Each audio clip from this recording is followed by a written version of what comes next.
No, you're no problem. Where are you from yourself? I'm from Derry City. Hello. 1, 2. Derry City, by Jesus Christ. Spillane, Brian Oaks. I don't know if you know that club. Right, I'd have the name. All right, I'd have the name. So you're PRO in Lancashire, is it? Yeah, I'm the PRO in the county. So I am, good man, and I'm doing a bit of promotion of the game. Lovely. Tell me, what are they? They're good, I think. Sorry? These boys are good, Mitchells. Well, Mitchell, if I put them back in Derry, they've been in the top 6 in intermediate football in Derry. They'll sit if it's raining and raining and muddy and wet, it'll sit them more than soft ground. Say that again. If it's raining and it's wet on Sunday, it'll sit John Mitchell's perfectly. They're a big strong team. Well, they wouldn't be physically strong, just that they're hard working, they're grafters. Yes, so yes. They don't have any standout players, just a good overall team. Right. Oh, lad, they're skillful. They're very young. Are they? And very young. Go ahead. Oh, they're all young. They're most of them are. Oh Christ! 10 or 12 of the team are under 22. God. Yeah, they're very young. They're very young. Most of them are in college. Most of them in college, or a couple of them have just come out of college last year. That's it. I think there's 12 students. And what style of football do they play? Fast football or slow build-up? They play football. Long ball with a kick. They play football. It's absolutely. They don't do blanket defences and they don't do hand passing. And who's the main man we have to look out for? What's that? Well, we have two just after being called up to the extended Kerry senior panel. The fullback, the captain and fullback Tyke Morley, and the wing back number 7 Gavin Cowley. They've just been called up to the extended Kerry senior training panel. Yeah. We have I thought about under 21s. We have 2 who've won All-Ireland minor medals in the last couple of years. Yeah. Killian Spillane and Stephen O'Sullivan. We had 3 on the Kerry junior team that won All-Ireland last year. There'd be 2 Crowley twins and Killian Spillane. Okay. There's about 6 of them have worn the Kerry under 21 or Kerry junior or Kerry minor in the last 3 years. 7 of them, I suppose. I see that you beat the Kerry under 21s there last week too. So.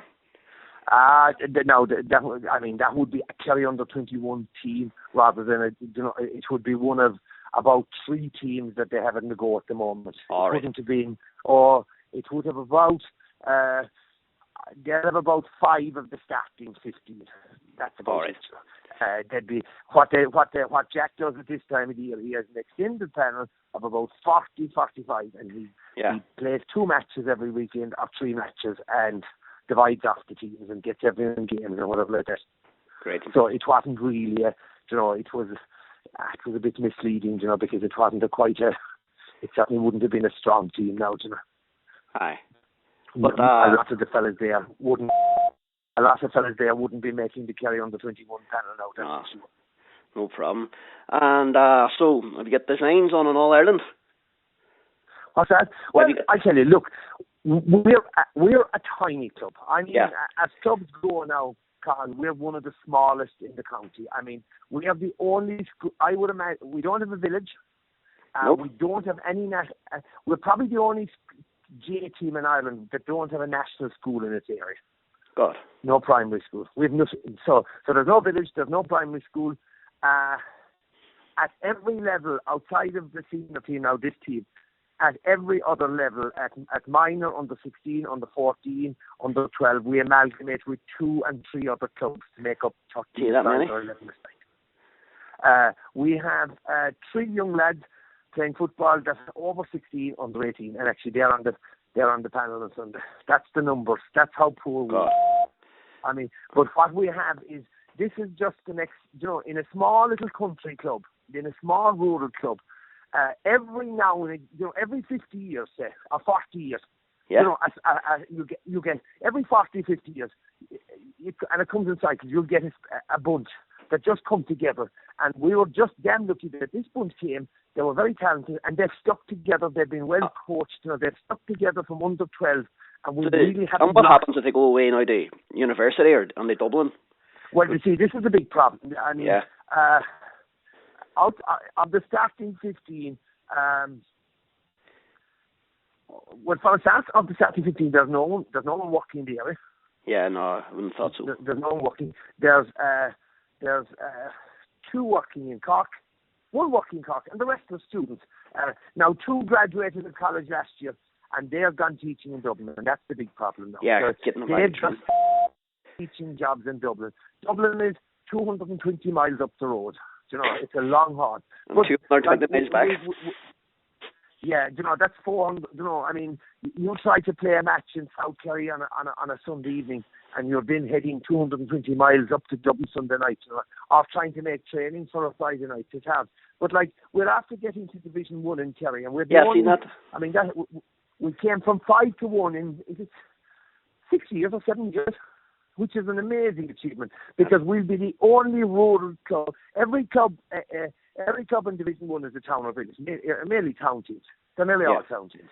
So we're the only rural team, but our numbers are small. So, look, the big problem next year is if we have injuries or some of our lads are away and inter-county extended panels, Jesus, we'll be under pressure, because, you know, when you're facing the big teams like the Austin Stacks and the Crooks, they can miss 5 players and they're still very strong cause. Whereas if we miss 2 or 3, we're weakened. But it's a real special journey for us, because, like I said, we went about 6 or 7 years. Only 10 years ago, 10 to 15 years ago, we went about 6 or 7 years winning 1 match every 2 years. That's not, you know. But the great thing about this little club is that, Jesus, we fielded all the time. We got hammering after hammering after hammering, and we never failed to field the team. And, you know, this is the, you know, so we have 200 to 300 supporters coming over on Sunday. Is that the population. What's that? Iron Islands came over last year, and they came over with some crack. They brought their musical instruments and they had a great session in the bar, but they fell short. I think they played about. Go ahead. Yeah, we'd have about 300 over for it on Sunday. Which, bear in mind that the population of Templenoe is 500. That'll tell you it's some going. And what day is coming over, Pat? We're coming over Friday, but the team are coming over late Saturday night, and it's very hard, because like we don't getting money and trying to raise money and even trying to get the flights, because for our lads now we fly Kerry Luton Saturday evening. Yeah. We bus up to Birmingham, and we fly Birmingham Dublin immediately after the game, and they have to then get a bus to go the 220 miles down to Kerry on the Sunday night. Oh, he's better one. And it's a long, but look, it's a great thing. Look, it's fantastic for us over here, because that's the saying, if clubs like that don't come over, we don't get a chance to speak to people like you, and speaking to people like you raise the profile over here. Well, I tell you this, I mean, these lads play beautiful football. These Templenoe play, if they play football, they really play lovely football. It's just a joy to watch. Okay. Beautiful football. But like I said, with wet conditions and heavy conditions probably won't suit it. And this is a joy, because bear in mind, we know that Mitchels gave Brosna a half game last year in the All-Ireland final. And Brosna had beaten us in the quarter-final. Yeah. But then look at the league now. Brosna are in Division 3, aren't they? And but Brosna beat us last year. All right. You know, Brosna beat us in the championship last year, and that's why Brosna, you know, like, to be quite honest, we were expecting to beat Brosna. We didn't. They cut it. But it's only the second time ever we won a Kerry Junior Championship. First Junior and first Munster title. So it's brilliant. Look, this is only our third ever competitive game outside of Kerry. So Jesus, look, it's magic. This is magic for us, and we know, like you know, like in the big town teams, you'll always have good teams coming on.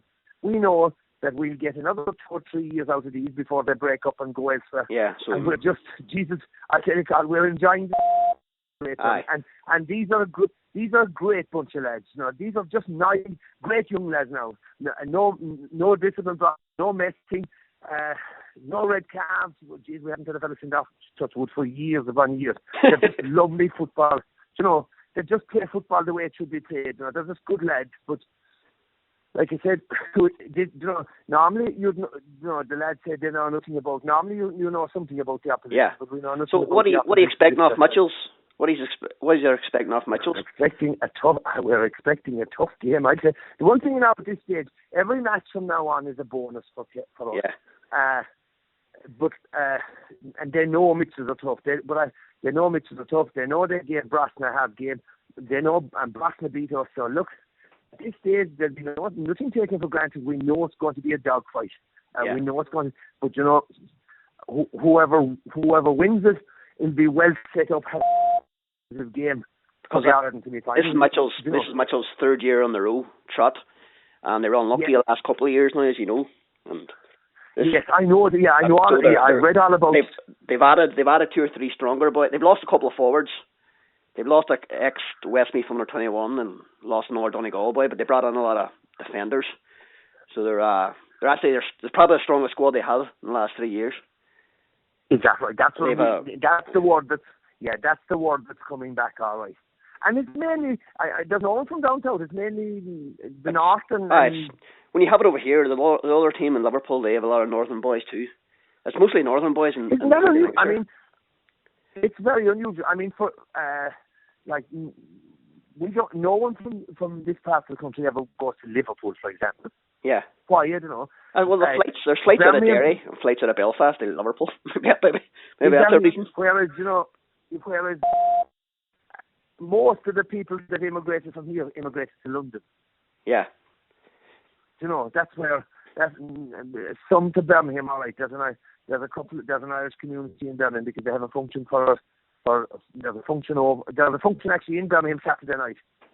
Oh, for you? There's some for the travelling supporters over there. Great. Because there's some very wealthy Kerry man who's a big builder in Birmingham and he wants to sponsor a bit. So great. We'll look after them. So we're looking forward to it. I'm going over, like I said, and my brother Tom is over, my brother Mick is over. So we're out in force to Spillane. No problem, sure. For the weekend. I'll get you a pint Sunday. Actually we're hanging around for a couple of pints after the game because our flight isn't until 8 o'clock. My wife said she's driving for the airport. So we're great, Pat, gentleman. Looking forward to meet you on Sunday. Right, great, Pat. Thank you very much. And the best of luck. Right, thank you. Team win.